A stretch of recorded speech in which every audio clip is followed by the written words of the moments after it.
Hello friends, एक बार सभी का स्वागत है आपके अपने YouTube चैनल गुरु आर्यभट्ट में। तो आइए इस वीडियो में जानते हैं आपके 10th क्लास के साइंस का एक सुपर मॉडल पेपर। और ये मॉडल पेपर जो तैयार किया गया है वो बिहार विद्यालय परीक्षा समिति की देखरेख में तैयार किया गया है। अर्थात इसके जो भी क्वेश्चन आपके सामने आएंगे वो सुपर क्वेश्चन होंगे जिसका संबंध सीधे आपके एग्जामिनेशन से होगा। हम आपको चैलेंज करते हैं कि इसमें से कम 20 प्रश्न आपके एग्जामिनेशन में कंफर्म होने की संभावना है। तो ये वीडियो को शुरू करते हैं और आप ये भी करते चलते हैं कि कितने प्रश्नों का आप पहले से ही सवाल का आंसर जानते हैं और कितने क्वेश्चन आपको नए मिले हैं, इसका भी आकलन आप करते जाएंगे। तो ये वीडियो को शुरू करते हैं और दिखाते हैं कि आज का जो मेरा पहला क्वेश्चन है इस साइंस से जो 10th क्लास से लिया गया है वो कैसा है। ये रहा आपके स्क्रीन पर। थोड़ा सा ध्यान से सभी क्वेश्चनों को देखेंगे और प्रश्नों को हम बताने का प्रयास करेंगे। पहला प्रश्न स्क्रीन पर आ चुका है, इसका जवाब अगर आपको पता होगा तो बताने का कोशिश करेंगे। पहला प्रश्न है हमारे बच्चों कि किस दर्पण की फोकस दूरी ऋणात्मक होती है। आपको पहले क्वेश्चन भी ये बताना है।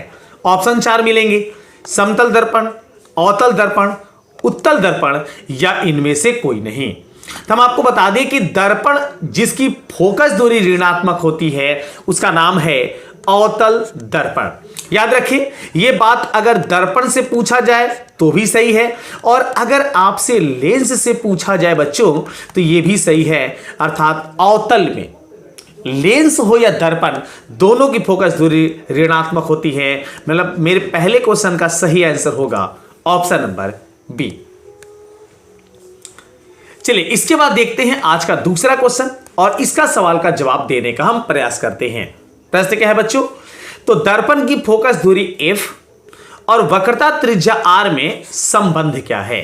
तो आपको यह पता होगा कि फोकस जो दूरी होती है वो वक्रता त्रिज्या की आधी होती है। अब ये देख लीजिए किस ऑप्शन को टच करता है। तो ऐसे दिया गया है ऑप्शन नंबर बी में f = r/2। मतलब मेरे इस प्रश्न का सही जवाब होगा ऑप्शन नंबर बी। क्या इस सवाल का जवाब आपको पता था? अगर पता था तो आपकी तैयारी नॉर्मल अच्छी हो चुकी है। अगले क्वेश्चन को देखते हैं। अगला प्रश्न स्क्रीन पर है जो कि आपके सामने है नंबर 3 में।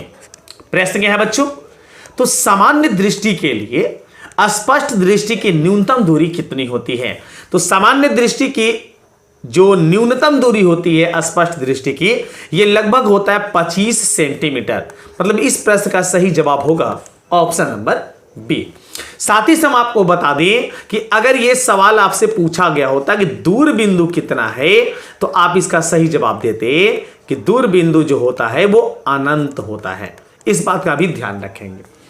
चलिए अगले प्रश्न की ओर चलते हैं। अगला प्रश्न आपके स्क्रीन पर है जो कि है नंबर 4 में। जवाब इसका क्या होगा एक बार कोशिश करते हैं समझने का। प्रश्न क्या है बच्चों, तो श्वेत प्रकाश का कौन सा रंग या वर्ण किसी प्रिज्म से गुजरने के पश्चात सबसे कम झुकता है। आपके सामने 4 ऑप्शन फिर से मिलेंगे, बैगनी, नीला, लाल या पीला।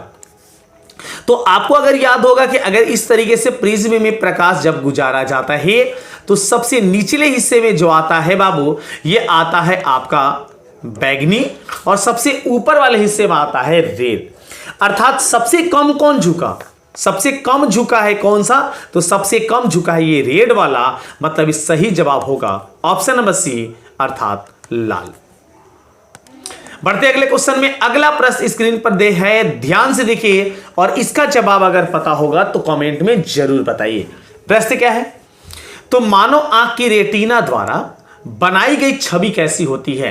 या फिर इस सवाल को कभी ऐसे भी करके पूछता है कि मानव नेत्र पर जो प्रतिबिंब बनता है वो कैसा बनता है। तो मानव नेत्र का प्रतिबिंब जो बनता है यह बनता है बाबू वास्तविक और उल्टा। प्रतिबिंब कैसा बनता है, वास्तविक और उल्टा। जो दिया गया किस ऑप्शन में, ऑप्शन नंबर बी में। मतलब मेरे 5 नंबर क्वेश्चन का राइट आंसर होगा ऑप्शन नंबर बी। चलिए आगे दिखाते हैं। आगे क्वेश्चन देखिए बाएं तरफ है। इस क्वेश्चन का देखते हैं कितने लोग का जवाब मिल पाता है। अगला प्रश्न आपके सामने है 6ठे नंबर में। जवाब इसका देखते हैं कौन कौन दे पाता है। प्रश्न क्या है बच्चों, देख के बताइए। आकाश का रंग नीला प्रतीत होता है। आकाश क्यों नीला दिखाई देता है बताइए। 4 ऑप्शन आपके सामने पुनः हम आपके सामने लेकर उपस्थित हैं। पहला ऑप्शन है प्रकाश के प्रकीर्णन के कारण, एकदम नहीं, प्रकाश के परावर्तन के कारण नहीं होता है। दूसरा ऑप्शन आपके सामने प्रकाश के प्रकीर्णन के कारण, माफ कीजिएगा परावर्तन पहले था, प्रकाश के प्रकीर्णन के कारण, तो यही सही होगा। अर्थात मेरे इस छठे क्वेश्चन का भी सही जवाब मेरे प्यारे बच्चों होगा ऑप्शन नंबर बी। चलिए इसके बाद दिखाते हैं हम आज का 7वां नंबर, इसका जवाब देखते हैं क्या होता है। प्रश्न क्या है बच्चों, तो किस दर्पण से वस्तु का प्रतिबिंब बड़ा बनता है। मतलब दर्पण ऐसा जिससे प्रतिबिंब जो बनेगा, उसका इमेज जो बनेगा वो बड़ा होगा, ये बताना है। समतल दर्पण, एकदम नहीं, क्योंकि समतल दर्पण में जो प्रतिबिंब होता है वो समान बनता है जितनी बड़ी वस्तु होती है। अवतल दर्पण, तो अवतल दर्पण में ही प्रतिबिंब जो बनता है बाबू, ये बना जाता है बड़ा, क्योंकि उत्तल दर्पण का जो प्रतिबिंब होता है ये कैसा होता है, ये तो होता है छोटा। इसका मतलब इस 7वें नंबर का आंसर जो होगा वो मेरे प्यारे बच्चों होगा ऑप्शन नंबर बी। आइए अगला क्वेश्चन दिखाते हैं। अगला प्रश्न स्क्रीन पर है जो कि है आपके सामने है 8वें नंबर में।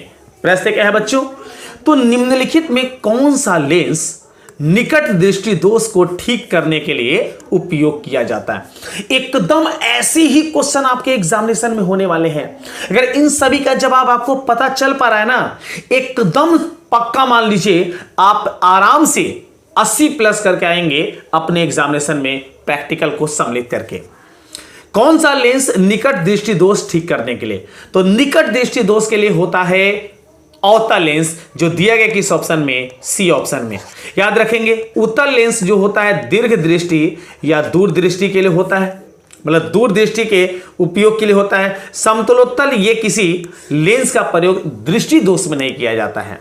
तो यहां पर मेरे सवाल का जवाब होगा जो होगा ऑप्शन नंबर सी। चलिए इसके बाद दिखाते हैं आज का 9वां नंबर क्वेश्चन। इसका सवाल का जवाब क्या होता है ये देखते हैं। प्रश्न मेरे प्यारे बच्चों कि निम्नलिखित में कौन उपकरण विद्युत धारा की उपस्थिति दर्शाता है, मतलब विद्युत धारा को मापता है, ये सवाल का पूछने का अर्थ है। विद्युत धारा की उपस्थिति दर्शाना मतलब उसकी माप करता है। तो गैल्वेनोमीटर ये तो विद्युत धारा की माप करता है, सही बात है। आगे ऑप्शन पर और विचार कर लिया जाए, मोटर एकदम नहीं, जनरेटर ये तो उत्पन्न करता है, और वोल्ट मीटर ये बाबू विभवांतर मापता है। ये क्या मापता है, तो विभवांतर मापता है। इसलिए इस प्रश्न का सही जवाब होगा गैल्वेनोमीटर, या इसके जगह पर आपका दिया रहेगा आमीटर। याद रखेंगे आमीटर या गैल्वेनोमीटर, गैल्वेनोमीटर को हिंदी में बोलते हैं धारा मापी। अच्छे से याद रखेंगे, गैल्वेनोमीटर को हिंदी में बोलते हैं मेरे प्यारे बच्चों धारा मापी, और उसी से बनाया जाता है एक नया यंत्र जिसका नाम है आमीटर। यह भी विद्युत धारा मापने का यंत्र होता है। चलिए इसके बाद दिखाते हैं आज का 10वां नंबर क्वेश्चन। इसका सवाल का जवाब क्या होता है यह समझते हैं। दाएं हाथ के अंगूठे के नियम को किसने प्रतिपादन किया। दाएं हाथ का अंगूठा नियम, जिसमें आप लोग ये पढ़े होंगे कि अपने दाएं हाथ की मुट्ठी से अगर किसी चालक तार को इस प्रकार पकड़े कि अंगूठा धारा की दिशा को व्यक्त करता हो, तो शेष मुड़ी हुई अंगुलियां चुंबकीय क्षेत्र की दिशा को व्यक्त करेगा। तो यह बताने का श्रेय जाता है मैक्सवेल को। अर्थात मेरे इस प्रश्न का सही जवाब मेरे प्यारे बच्चों होगा ऑप्शन नंबर डी। ऐसे फ्लेमिंग भी अपना नियम बताए थे। फ्लेमिंग बताए थे अपने बाएं हाथ के 3 अंगुलियों के प्रयोग से, तर्जनी और मध्यमा अंगूठा के प्रयोग से। चलिए अगला प्रश्न देख लेते हैं। अगला प्रश्न आपके स्क्रीन पर है जो कि है 11 नंबर में। प्रश्न है बच्चों कि विभवांतर का एसआई मात्रक क्या होता है। ये तो दम आसान क्वेश्चन, हमें पता है इसका जवाब दम चुटकी बजा के आप दे सकते हैं। विभवांतर का एसआई मात्रक, तो विभवांतर का एसआई मात्रक बच्चों होता है वोल्ट, अर्थात ऑप्शन ए जो होगा इसका सही आंसर होगा। बाकी ऑप्शनों पर ध्यान देते हैं। ओम जो होता है ये बाबू होता है हमारे विद्युत धारा का एसआई मात्रक।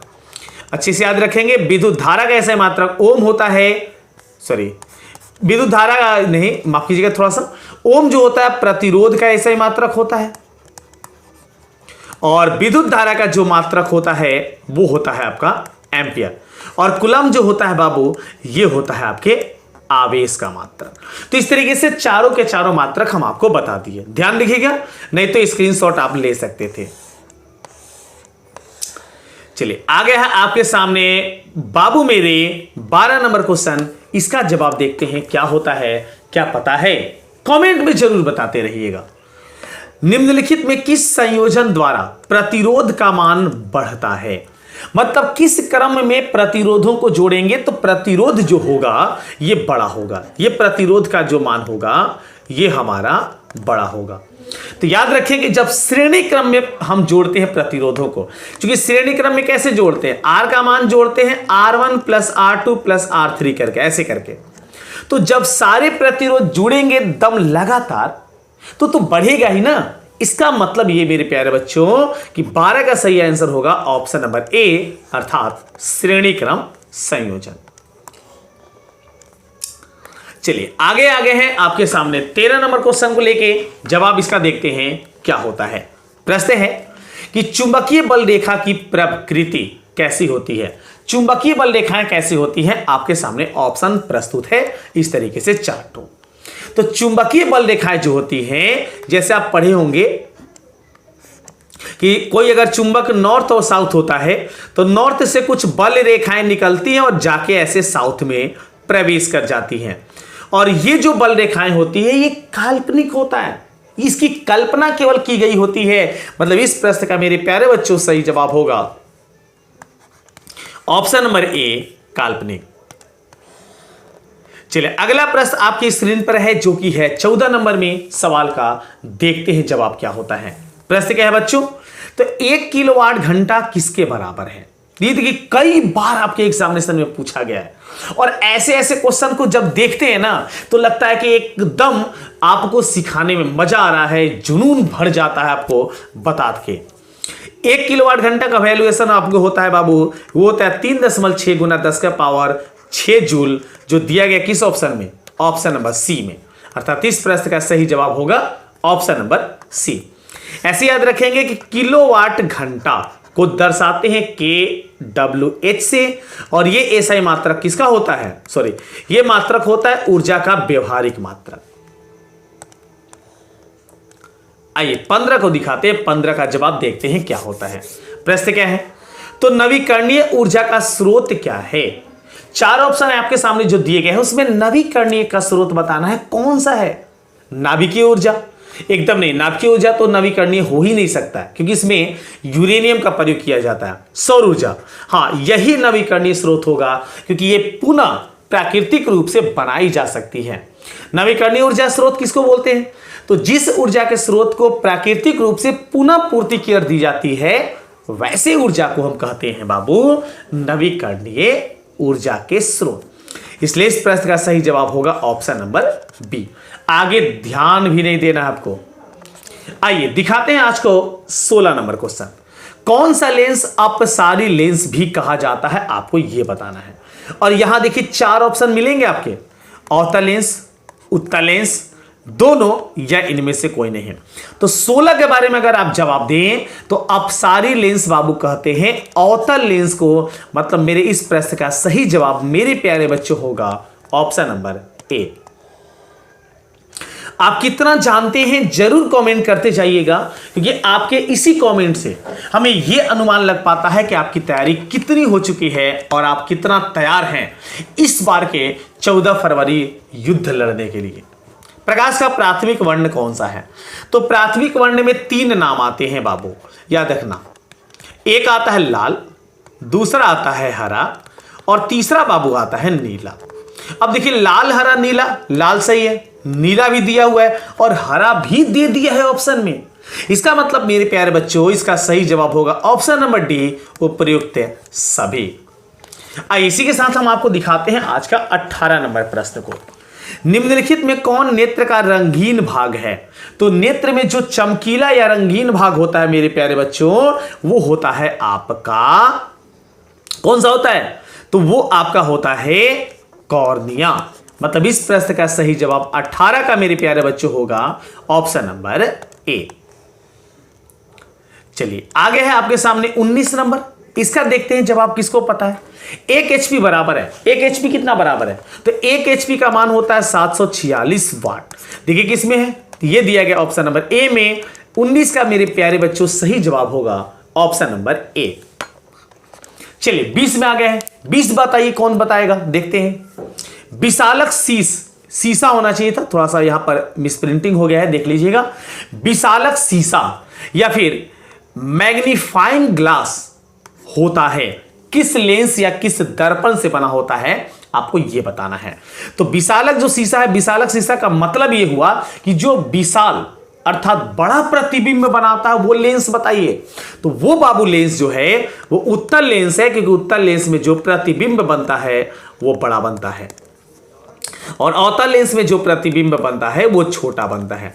दर्पण में जस्ट इसका उल्टा हो जाता है। तो मेरे इस प्रश्न का सही जवाब मेरे प्यारे बच्चों होगा ऑप्शन नंबर बी। चलिए इसके बाद दिखाते हैं आज का 21वां नंबर क्वेश्चन। एकदम आप ध्यानपूर्वक देखते रहिए और अपने सभी दोस्तों में इस वीडियो को शेयर कीजिए ताकि सभी लोग जल्दी जल्दी वीडियो को देख के और वीडियो का लाभ उठा सकें। और मेरे चैनल पर नए हो तो जरूर चैनल को सब्सक्राइब कर लीजिए, क्योंकि इसी प्रकार का वीडियो आपको इस चैनल पर देखने को मिल जाता है। प्रश्न देखिए 21। जब किसी चालक तार से विद्युत धारा प्रवाहित होती है तो गतिशील कण हैं। चालक तार से जब धारा प्रवाहित होती है तो गतिशील कण कौन होते हैं, तो ये बाबू होते हैं मेरे इलेक्ट्रॉन। मुक्त इलेक्ट्रॉन होता है, लेकिन इसका सही जवाब इलेक्ट्रॉन दिया गया है तो वही होगा। 22 देखिए, एंपियर घंटा मात्रक है। एंपियर घंटा किसका मात्रक है, एंपियर घंटा आपको बताना है किसका मात्रक है। तो याद रखिए एंपियर जो होता है धारा का मात्रक, और घंटा जो होता है बाबू वो समय का मात्रक। तो IT किसका सूत्र होता है आपको ये पता है। IT जो होता है ये होता है Q बराबर, मतलब Q आवेश को बोलते हैं। मतलब मेरे इस प्रश्न का सही जवाब होगा ऑप्शन नंबर बी, आवेश का। अर्थात एंपियर घंटा किसका मात्रक हुआ बच्चों, तो ये हुआ आवेश का। चलिए इसके बाद हम आपको दिखाना चाहेंगे आज का नंबर 23 नंबर। इसका जवाब देखते हैं कौन कौन कितने आसानी से दे पाता है। प्रश्न क्या है बच्चों, तो निम्नलिखित में कौन सा मात्रक वाट के बराबर है। अब याद कीजिए आप लोग कि वाट जो होता है एकदम कॉन्सेप्ट से आपको समझाने का हम प्रयास कर रहे हैं। वाट जो होता है ये तो बाबू शक्ति का मात्रक होता है, और शक्ति बराबर आपके सामने सूत्र क्या होता है, तो शक्ति बराबर सूत्र एक बेसिक सा होता है W/T। W अर्थात कार्य का ऐसा मात्रक जूल, जबकि समय तो समय का ऐसा मात्रक अगर लिखेंगे तो आप लिख पाएंगे सेकेंड। ऑप्शन देखिए जूल प्रति सेकंड कहां है, तो ये दिख रहा हमें ऑप्शन नंबर ए में ही। मतलब मेरे इस प्रश्न का सही जवाब प्यारे बच्चों होगा ऑप्शन नंबर ए। चलिए इसके बाद दिखाते हैं आज का 24 नंबर क्वेश्चन। 24 क्या है, तो विद्युत धारा का मात्रक है। विद्युत धारा का मात्रक क्या होता है, तो विद्युत धारा का मात्रक जो होता है एम्पियर होता है, विभवांतर का मात्रक वोल्ट होता है, प्रतिरोध का मात्रक ओम होता है, जबकि वाट शक्ति का मात्रक होता है।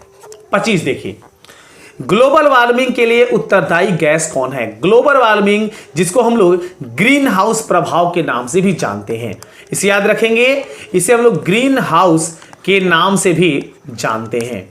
तो इसका सही बताइए कि इसमें कौन सा गैस होगा। तो आपको हम बता दें कि मेरे 25 नंबर क्वेश्चन का सही जवाब होगा कार्बन डाइऑक्साइड, जो दिया गया किस ऑप्शन में, ऑप्शन नंबर सी में। चलिए इसके बाद दिखाते हैं आज का 26वां प्रश्न। इसका जवाब देखते हैं क्या होता है। शरीर में भोजन का पचना किस प्रकार की अभिक्रिया है। तो भोजन का जो पचना होता है ये अभिक्रिया, ये उपचयन होता है, जिसको हम लोग ऑक्सीकरण के नाम से भी जानते हैं। मतलब इस प्रश्न का सही जवाब होगा ऑप्शन नंबर ए।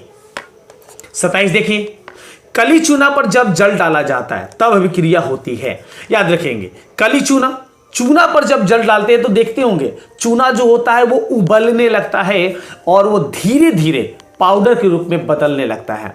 तो ऐसी अभिक्रिया जो होती है, ऐसी अभिक्रिया को बोलते हैं ऊष्माक्षेपी, क्योंकि इसमें ऊष्मा छोड़ता है और ऊष्मा छोड़ने के द्वारा वो पूरा पानी या फिर जो कली चूना होता है वो पूरा हिट हो जाता है। इसलिए इस प्रश्न का सही जवाब मेरे प्यारे बच्चों होगा ऑप्शन नंबर ए। आइए दिखाते हैं आज का 28वां नंबर क्वेश्चन। इसका देखते हैं क्या जवाब होता है। तो प्रश्न है मेरे प्यारे बच्चों कि निम्नांकित में कौन सबसे अधिक अभिक्रियाशील है, सबसे ज्यादा रिएक्शन कौन सा करता है? ऑप्शन है copper, mercury, silver, sorry Ag, और ये आपके सामने सिल्वर है, और Au अर्थात सोना गोल्ड। तो देखिए आपके सामने चार ऑप्शन है, चारों ऑप्शन की अगर बात करें तो सबसे ज्यादा अभिक्रियाशील इस चारों में से आपके सामने है वो है मरकरी। मतलब मेरे 28 का सही जवाब होगा मेरे प्यारे बच्चों ऑप्शन नंबर बी। 29 को देखते हैं। 29 है कि चूना जल का रासायनिक सूत्र क्या होता है? मतलब जब चूना को आप जल में मिला देते हैं तो कौन सा पदार्थ बनता है? वही कहलाएगा चूना जल। तो 29 का जो मेरा सही जवाब होगा वो होगा कैल्शियम हाइड्रोक्साइड अर्थात CaOH का होल ट्वाइस। ऑप्शन बी के साथ 29 में बढ़ चलेंगे आगे। चलिए इसके बाद हम आपको दिखाते हैं आज का 30वां प्रश्न। 30वां प्रश्न स्क्रीन पर है, देखिए क्या जवाब इसका होता है। 30वां क्वेश्चन हाजिर हो। चलो बाबू, आ गया आपके सामने 30वां प्रश्न। 30वां प्रश्न क्या है बच्चों? यह है क्वेश्चन है कि कोई विलयन लाल लिटमस को नीला कर देता है तो उसका पीएच मान लगभग क्या होगा? याद रखेंगे लाल को किया है किसमें? नीला में। तो लाल को जब नीला में कर देता है तो उसका पीएच मान जो होगा वो लगभग होगा ए और बी दोनों। मतलब आपके सामने 11 भी हो सकता है और 10 भी हो सकता है, इसलिए हम कहेंगे इसका सही आंसर होगा ऑप्शन नंबर डी, ए और बी दोनों। चलिए इसके बाद दिखाते हैं आज का बच्चों 31वां क्वेश्चन। ये देखिए क्या है। एल्काइन में कार्बन कार्बन के कितने सहसंयोजक बंधन होते हैं? तो 3 नाम तो आपको एकदम कंठस्थ याद रखना चाहिए। एक नाम आता है सबसे पहले आपके सामने एल्केन, उसके बाद नाम याद रखिए एल्कीन, और उसके बाद आप याद रखिए बाबू एल्काइन। आपको क्रम से दम बताते हैं। एल्केन में 1 होंगे सहसंयोजक बंधन, एल्कीन में 2 होंगे, और एल्काइन में मेरे प्यारे बच्चों होंगे 3। तो एल्काइन पूछा है इसलिए मेरा सही जवाब होगा ऑप्शन नंबर सी अर्थात 3। चलिए इसके बाद दिखाते हैं आज का 32वां क्वेश्चन। प्रश्न है बाबू कि ग्लूकोज का आणविक सूत्र बताइए क्या होगा? ग्लूकोज का अणु सूत्र क्या होता है ये बताना है इस क्वेश्चन में। तो ग्लूकोज का जो अणु सूत्र होता है वो आपके सामने दिया गया है C6H12O6, और ये दिया गया मेरे प्यारे बच्चों ऑप्शन नंबर ए में। 32 का मेरा सही जवाब होगा ऑप्शन नंबर ए। आइए आज दिखाते हैं आपको 33वां नंबर क्वेश्चन। इसका देखते हैं किसको किसको जवाब पता है। प्रश्न क्या है बच्चों? तो उच्च वसीय अम्लों के सोडियम लवण क्या कहलाते हैं? तो अगर यहां पर अल्कोहल न देके सोडियम लवण दिया है बच्चों, तो सोडियम लवण जो होता है वो साबुन के रूप में जाना जाता है। मेरे इस 33 नंबर प्रश्न का सही जवाब ऑप्शन ए होगा। चलिए इसी के साथ हम आपको 34 भी बताते हैं। 34 में देखिए क्या जवाब है। आपको बताना है CHO अभिक्रियाशील मूलक को कहते हैं। CHO अभिक्रियाशील मूलक किसका है? तो ये जो आपका है बाबू एल्डिहाइड समूह का है, इसलिए इसका राइट आंसर होगा ऑप्शन नंबर ए। चलिए इसके बाद दिखाते हैं आज का 35वां नंबर। 35 क्वेश्चन देखिए इसका जवाब क्या होता है बताते हैं। आवर्त सारणी के किसी आवर्त में बाएं से दाएं जाने पर, जैसे मान लीजिए इस तरीके से आपके सामने आवर्त सारणी है, अब बाएं से आप दाएं जा रहे हैं इस प्रकार से, तो तत्वों की परमाणु त्रिज्या में क्या होती है? तो तत्वों की जो परमाणु त्रिज्या होती है वो लगातार घटते जाती है।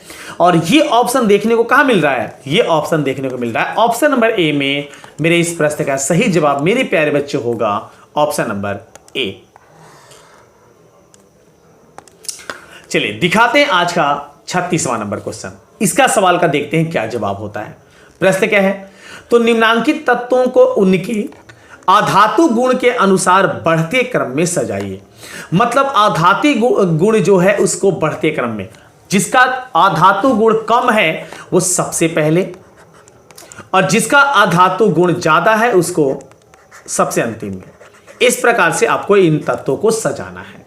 तो अगर हम बात करते हैं इस तत्वों के क्रम के बारे में, तो यहां जो सही क्रम आपके सामने होगा वो लिथियम पहले होगा, बेरिलियम उसके बाद होगा, कार्बन उसके बाद होगा, ऑक्सीजन उसके बाद होगा और सबसे अंत में होगा बाबू फ्लोरीन। और ये दिया गया देख लीजिए डी ऑप्शन में, मतलब मेरे इस 36 का सही जवाब होगा ऑप्शन नंबर बी। माफ कीजिएगा, ऑप्शन नंबर बी सही जवाब होगा, ऑप्शन नंबर बी। 37 को देखिए, सिलिकॉन क्या है? कभी कभी इसका नाम सिलिकॉन भी दे देता है। तो सिलिकॉन जो बाबू है, ये जो चिप बनाया जाता है, मतलब मोबाइल में जो चिप लगता है, मेमोरी कार्ड जो आप लोग का लगता है, वो सीम में जो पीला पदार्थ होता है, सीम में वही होता है सिलिकॉन।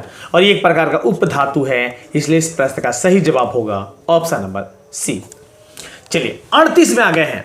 यहां तक हमारे पास केमिस्ट्री के क्वेश्चन है। इसके बाद अब आगे 39 से बायोलॉजी के क्वेश्चन भी लिए गए हैं बच्चों, ताकि आप सारे क्वेश्चनों का जवाब आराम से देते जाएं और ये मॉडल पेपर आपके लिए चमत्कार साबित हो। चलिए 38 देखिए, निम्नलिखित में कौन विद्युत धनात्मक है? विद्युत धनात्मक तो जो तत्व होता है उसमें धातु, याद रखेंगे, अगर धातु है तो लगभग विद्युत धनात्मक होगा। और ये देखिए धातु नहीं, कार्बन धातु नहीं है, क्लोरीन धातु नहीं है, सोडियम धातु है। इसका मतलब सही जवाब होगा ऑप्शन नंबर सी, क्योंकि कार्बन और क्लोरीन अधातु है, इसलिए सही जवाब हुआ ऑप्शन नंबर सी। चलिए इसके बाद दिखाते हैं आज का 39 नंबर क्वेश्चन। टिहरी बांध का निर्माण किस प्रदेश में किया गया है? टिहरी बांध कहां बनाया गया बताइए? ये तो दम आसान क्वेश्चन है। तो टिहरी बांध बनाया गया है बच्चों हमारे उत्तराखंड में। मेरे प्रश्न का इसका जवाब होगा क्वेश्चन नंबर का बी। 40 देखिए, 40 का जवाब क्या होता है देखते हैं। तो 40 में पूछा गया है कि निम्नांकित में किस धातु को केरोसिन में डुबो कर रखते हैं? और केरोसिन में क्यों डुबोते हैं? क्योंकि अगर उसे बाहर रखा जाएगा तो बहुत ज्यादा और बहुत तीव्रता से अभिक्रिया करता है। तो इसका मतलब इसका सही जवाब होगा कौन सा? सोडियम, क्योंकि सोडियम को ही केरोसिन में या केरोसिन में डुबा के रखते हैं। ऑप्शन बी जो होगा सही आंसर होगा। चलिए 41 में आ गए। 41 का जवाब देखते हैं क्या होता है। अपमार्जक से बनाए जाते हैं। अपमार्जक से क्या बनाए जाते हैं? ऑप्शन 4 है, देखिए ध्यान से, इसको ऑप्शन के अनुसार लगाइए क्योंकि गलती होने के चांसेस बहुत ज्यादा हैं। तो सर्फ एक्सेल बनाए जाते हैं, शैम्पू एकदम अपमार्जक से ही बनाया जाता है। इजी सिर्फ नहीं, सर्फ होना चाहिए, ये वाला नहीं होना चाहिए बाबू। तो इजी सर्फ ये भी बनाया जाता है बाबू, जिसका इस्तेमाल आप लोग दम आसानी से स्वेटर को साफ करने के लिए भी करते हैं। इसका मतलब सही जवाब होगा उपयुक्त सभी, जो कि दिया गया किस ऑप्शन में? डी ऑप्शन में। 42 को देखते हैं। 42 का देखते हैं जवाब क्या होता है, क्या होता है। सौर सेल में किसका उपयोग होता है बताइए? सौर सेल में किसका उपयोग होता है? 4 ऑप्शन आपके सामने है, चारों में से बताइए कौन सा सही होगा। तो सौर सेल में सिलिकॉन का यूज किया जाता है, जो चिप या मेमोरी कार्ड में भी यूज करते हैं। आइए इसके बाद दिखाते हैं आज का 43 नंबर क्वेश्चन। सवाल यहां से देखा जाए कौन होता है। निम्नलिखित में किसका खाना बनाने के लिए ईंधन में नहीं होता है? किसका खाना बनाने वाले ईंधन में देखिए कौन सा नहीं होता है? सोचिए। एलपीजी ये तो होता ही है, कोयला का भी हम इस्तेमाल करते हैं। और 2 ऑप्शन बच के ए और सी में, उसमें से आप एक को छांट लीजिए। तो 43 का आपका सही जवाब होगा सीएनजी।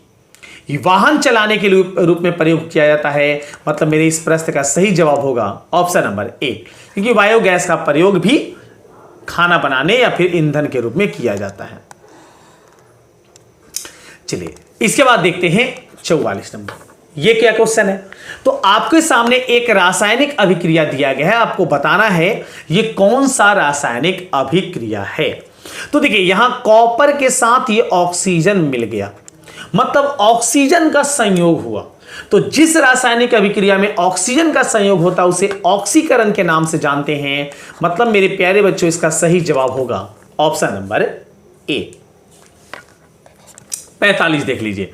निम्नलिखित में कौन सा समीकरण संतुलित नहीं है? संतुलित नहीं है बताइए। देखिए संतुलित मिलाइए, एक एक करके मिला के बताते हैं कौन सा संतुलित है और कौन सा संतुलित नहीं है। ध्यान दीजिएगा, हाइड्रोजन 2, हाइड्रोजन क्लोरीन 2, और यहां पर देखिए 2 से गुना करके दोनों में 2-2 कर दिया गया। पहला करेक्ट है, नहीं है, पूछा गया है, नहीं वाला चुनना है। पीबी लेड एक है, लेड देखिए यहां भी एक है। यहां देखिए नाइट्रोजन आपके सामने 2 है, नाइट्रोजन बाबू देख लो ध्यान से, यही एक है। यही मिल गया हमें गलत, मतलब ये मेरे प्रश्न का सही जवाब होगा, अर्थात सही जवाब हो गया ऑप्शन नंबर बी। आगे ध्यान दोगे तो सारे के सारे संतुलित मिलेंगे, कोई भी असंतुलित आपको नहीं मिलेगा। चलिए इसके बाद दिखाते हैं आज का अगला क्वेश्चन, जो कि आपके सामने होगा 45 के बाद 46 नंबर में। 46 देखिए क्या है। 46 से मेरे प्यारे बच्चों कि उदासीन विलयन का पीएच मान क्या होता है। तो उदासीन विलयन का पीएच मान 7 होता है। अम्लीय विलयन का पीएच मान आप याद रखेंगे होंगे, अम्लीय विलयन का पीएच मान जो होता है वो 7 से कम होता है, और क्षारीय विलयन का पीएच मान जो होता है 7 से अधिक होता है। 47 देखिए, निम्नलिखित में कौन दुर्बल अम्ल है। दुर्बल अम्ल बताना है इस क्वेश्चन में, तो 47 का सही जवाब होगा ACl, अर्थात मेरे इस प्रश्न का सही जवाब होगा ऑप्शन नंबर बी। क्रायोलाइट अयस्क किसका है। क्रायोलाइट अयस्क बताइए किसका है, ये जल्दी से बताइए। तो क्रायोलाइट अयस्क जो है बाबू वो एल्युमिनियम का एक मात्र अयस्क है। ऐसे बॉक्साइट से एल्युमिनियम का निष्कर्षण सबसे बड़े पैमाने पर होता है, लेकिन क्रायोलाइट भी एक एल्युमिनियम का ही अयस्क है। मेरे इस प्रश्न का सही जवाब होगा ऑप्शन नंबर डी। चलिए इसके बाद दिखाते हैं आज का 49वां नंबर क्वेश्चन। घबराएंगे नहीं, वीडियो थोड़ा बड़ा है लेकिन आपके लिए विशेष चमत्कार साबित होने वाला है वीडियो, इसलिए बिना स्किप किए पूरा वीडियो जरूर देखिए। टाइम निकाल के, समय निकाल के वीडियो देखिए, ताकि आपका कोई भी क्वेश्चन एकदम छूटे नहीं। आइए 49 दिखाते हैं। पोटेशियम की परमाणु संख्या बताइए, एकदम आसान क्वेश्चन। पोटेशियम का संकेत होता है बाबू क्या, के। तो पोटेशियम का जो परमाणु संख्या होता है वो 19 होता है। ऑप्शन सी के साथ बढ़ चलेंगे आगे। आइए 50 दिखाते हैं। फार्मिक अम्ल का आयुपीएसी नाम बताना है। अब फार्मिक अम्ल का आयुपीएसी नाम बताइए, एकदम आसान है। फार्मिक अम्ल का कई बार हम बता चुके हैं, ये मेथेनोइक अम्ल, मेथेन से बना हुआ एक अम्ल होता है कार्बोक्सिलिक अम्ल के तहत। इसका मतलब कि 50 का मेरा सही जवाब होगा ऑप्शन नंबर ए। चलिए अगला प्रश्न देखिए, जो कि आपके सामने 51 नंबर में। जवाब इसका देखते हैं क्या होता है।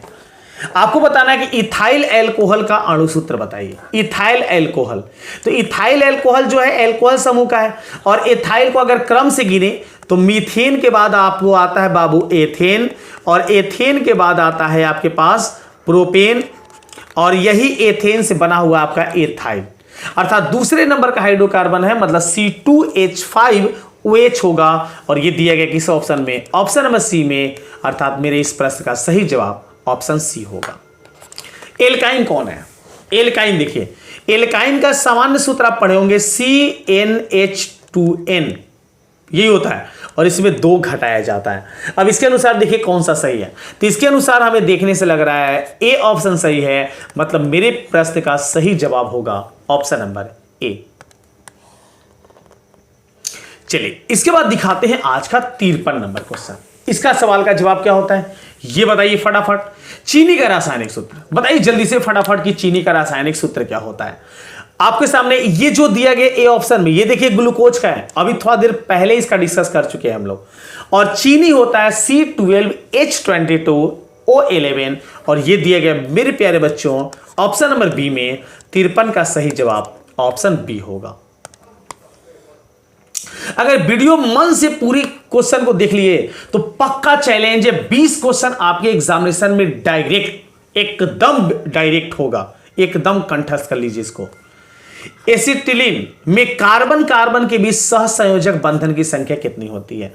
एसिटिलीन एथाइन को ही बोलते हैं, और इसमें सहसंयोजक जो बंधन होते हैं बाबू, ये कितने होते हैं आपको गिनना है। तो एसिटिलीन एक अणु सूत्र है, और इसमें अगर आप कार्बन कार्बन के बीच बंधन को काउंट करेंगे तो बंधन आपके सामने मिलेंगे। जैसे इसका अणु सूत्र होता है C2H2, इलेक्ट्रॉनिक विन्यास बनाइए, C डबल होना चाहिए, H डबल होना चाहिए। तो H को डबल देके यहां पर हम लगाएंगे बीच में ट्रिपल बॉन्ड। अब बंधन गिनिए, 3 यहां है, 1 यहां है देखिए, और 1 यहां है, टोटल कितने हुए 5। मतलब इस क्वेश्चन का सही जवाब होगा ऑप्शन नंबर ए, अर्थात 5। चलिए अब आ गए हैं बाबू हमारे बायोलॉजी के क्वेश्चन में। बायोलॉजी से भी रूबरू हो जाते हैं, देखते हैं बायोलॉजी के क्वेश्चन का जवाब क्या होता है, कितना आप दे पाते हैं। देखिए ध्यान से, श्वसन के अध्ययन के लिए उपयोग किए जाने वाले बीज हैं।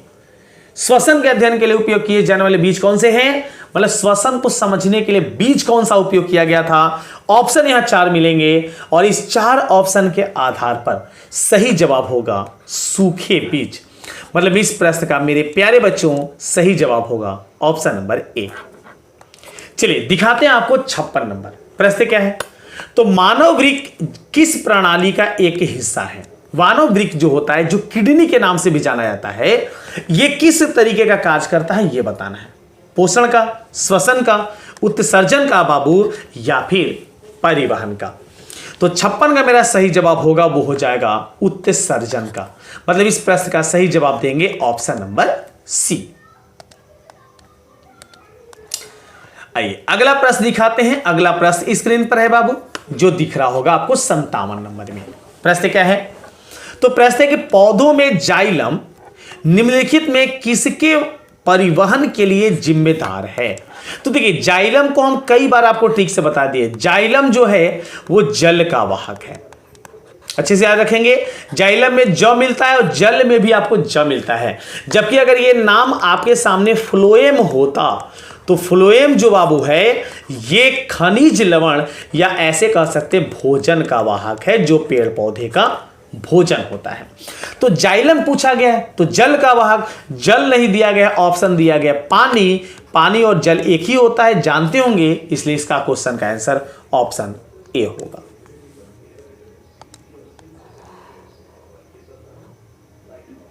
चलिए बाबू अगला प्रश्न देखते हैं। अगला प्रश्न आपके सामने है 58 नंबर। सवाल का जवाब देते हैं क्या होता है।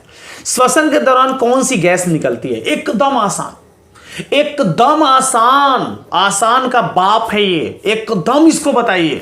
श्वसन के दौरान कौन सी गैस निकलती है, सब लोग जानते हैं, कार्बन डाइऑक्साइड गैस CO2। प्रश्न का सही जवाब होगा ऑप्शन नंबर ए। और फिर से हम आपको कहेंगे, अगर मेरे चैनल पर नए होंगे और यहां तक अगर आ गए हैं तो जरूर इस चैनल को सब्सक्राइब कर लीजिए और इस वीडियो को आप सभी दोस्तों में शेयर कीजिए, ताकि ज्यादा से ज्यादा लोग जुड़ के और अपने एग्जामिनेशन में अच्छे से अच्छे अंक ला सके। ठीक है आंसर देखिए, फलों के पकने को निम्नलिखित में से किससे नियंत्रित किया जाता है। फलों के पकने की जो क्रिया होती है वो किससे नियंत्रित होता है, आपको इस प्रश्न में ये बताना था।